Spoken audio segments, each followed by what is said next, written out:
It's early morning Tuesday, October 21st, 2025. And by early morning, I mean 3:30 a.m. I woke up for some reason around 3 o'clock and just couldn't go back to sleep. My mind was racing, my body was restless, and so I decided I might as well just get out of bed. Since the house was quiet, I thought maybe I should be too. I got up, got dressed, made the bed, and decided, let's tackle the day. Life has finally slowed down just a little bit, enough to put away summer, bring out fall, and come back to YouTube and explain where we've been.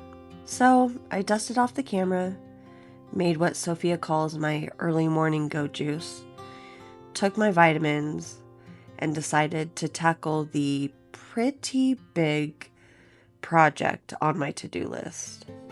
And while I'm assessing the project and the gravity of it, I was trying to think of where to start in the explanation of where we've been. So much has happened since the last time I posted. The memories were all documented, but life just kept going so fast. By the end of the night, I would be overstimulated. Sitting down to edit was the last thing that my brain could handle. I found myself in the abyss of, I'll do it tomorrow. Tomorrow would come, I would record another memory and sit down to edit, and it just wouldn't happen. And then tomorrow would come, another memory, another recording, another evening of overwhelm, and no edits. But today's a new day, a great day to sit down and remember why I started this channel in the first place.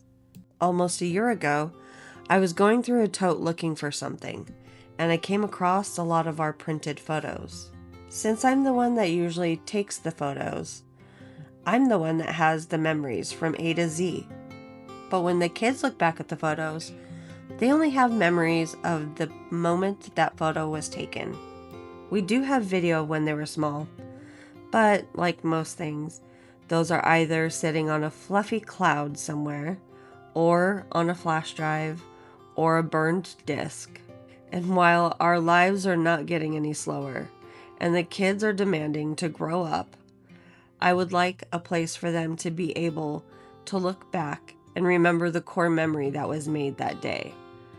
The one from A to Z. So that's why I went to YouTube.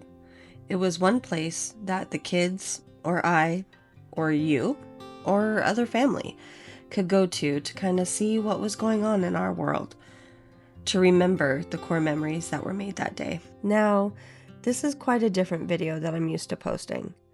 While I try and keep things real about our life and our house and what we do, I struggle with filming messy things, whether it be the kitchen or my closet or myself. I always feel like I have to be camera ready. But I heard somewhere the other day that done is better than perfect. And for me, having ADHD, that doesn't go over well. But I figured I'd give it a try. So let's take out the summer clothes, pack them away, and bring out some winter clothes. Well, not winter clothes per se. Let's just say some warmer clothes. Being born and raised in San Diego and then moving to Las Vegas, you really don't have a winter. So we bring out the sweatshirts, the long sleeve shirts, and the sweaters. We retire the short dresses and skirts, shorts and tank tops, to the vacuum bags that will live under the bed until next summer. In January of this year, I had decided to try something new. I had taken all of my clothes and put them on the hanger and hung them backwards, so that as I wore each item and washed, dried, and re-hung it up, I put it on the hanger correctly, so that when it came time to switch out my clothes again, the ones that were backwards were obviously pieces of clothing that I did not wear that season. So those things come out of the closet and they go into two different piles. One pile is sentimental, or it still fits, meaning it's a tee or a shirt that we got from Disneyland, or it's a concert tee, or just a shirt that still fits.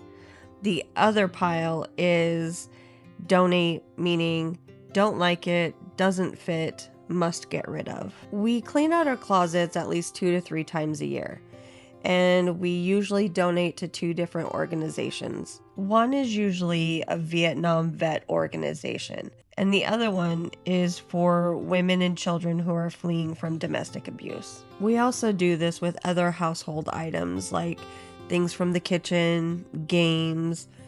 Towels and sheets usually go to animal shelters, but everything else we try to donate to the places that really need them. And while I'm reorganizing my closet, I'm also thinking about how I'm going to reorganize my life. We've had some big changes happen within the last few months. My last normal video was posted at the end of March. And then in August, I tried to do a couple catch-up videos. But other than that, there's been no consistency with posting. And it's not burnout. We were still doing things. I was still recording. It was more of a time management issue. Trying to sit down and figure out when I should edit and post, and also doing the adulting, making sure that I don't fall behind on everything else that I need to do for the house. But as I see my to-do list kind of get a little bit smaller. As long as it's getting done, it doesn't have to be perfect. I can see that there may be a light at the end of the tunnel. And for this day, as the house is waking up, rainbows are being filmed, I'm patting myself on the back that things are getting done. For me, when things are in chaos or messy, it makes my brain messy and chaotic. So while I decide to tackle the mess and chaos, I also decided to make notes so that I could keep track of exactly what I missed posting. As I said earlier, my last actual post was March 28th, and that was kind of explaining about my best friend Donna and crafting a little bit. And then I posted again mid-August and towards the end of August. But I missed so much in between there.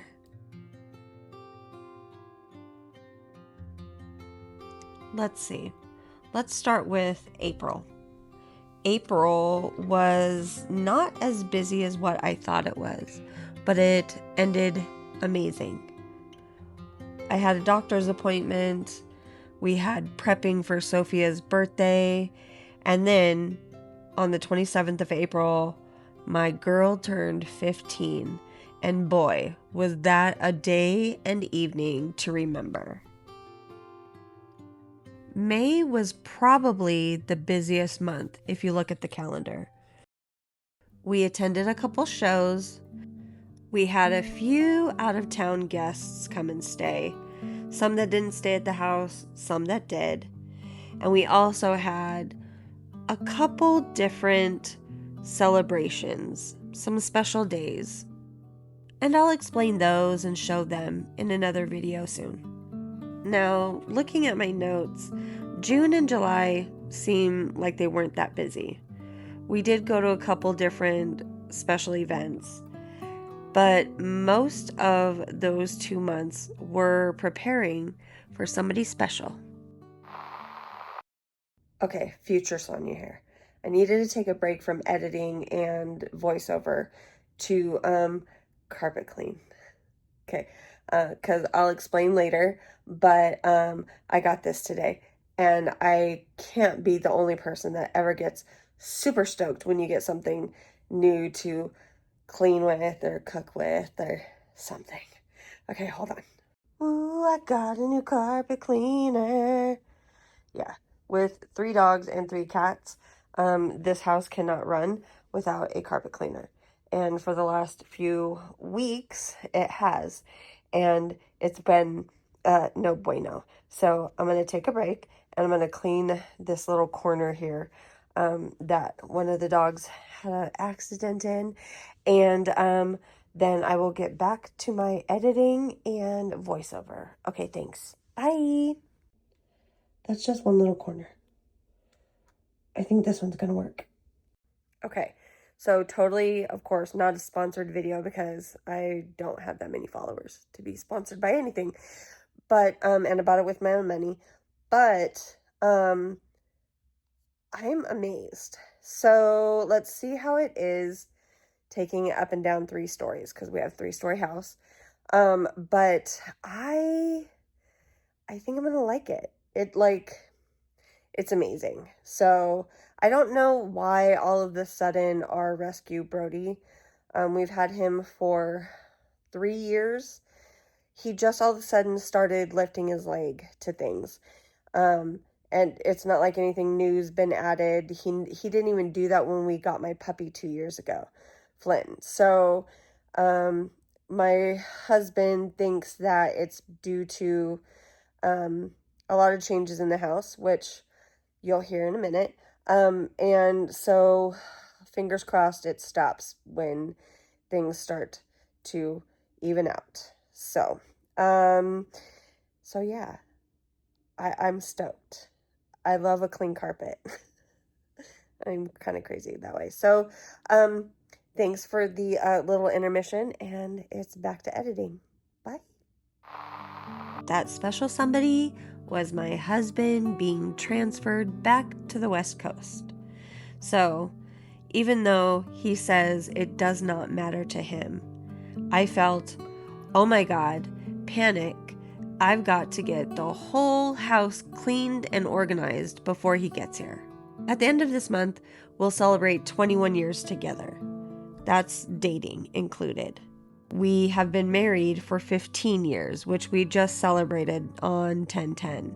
But if we sit down and actually look at it, we've been apart more years than we've actually been together during our relationship. Being from a military family and being from San Diego, I already knew what I was getting into. And all in all, it hasn't been that bad. Would I do it again? Yes. Would I do it exactly the same? Probably, maybe not. I would try and make sure that we were together more than we were apart. But most of that time was really kind of out of our hands. Luckily, I had an amazing support system, so it didn't seem as bad and as hard as it could have been, or as it was for my mom or my grandmother or my aunts and cousins when they were dealing with it back in the day. So August comes, Sophie and I prepare to fly to DC so that we can drive cross country with hubby in tow from East Coast to West Coast. We have tons of video. Some is already edited, just needs some voiceover done. But we have lots of core memories unlocked for that whole month of August and some of September. Because once we got back to Vegas, we had to go back to DC for a retirement and then finally back home to Vegas. And since we finally had him home in September, we attended a couple concerts. October came around, and that meant he had to go to San Diego to report to his new command. We're super stoked to have him be only a 4 or 5 hour drive away. So we'll see what the end of October brings us, and we'll catch up soon.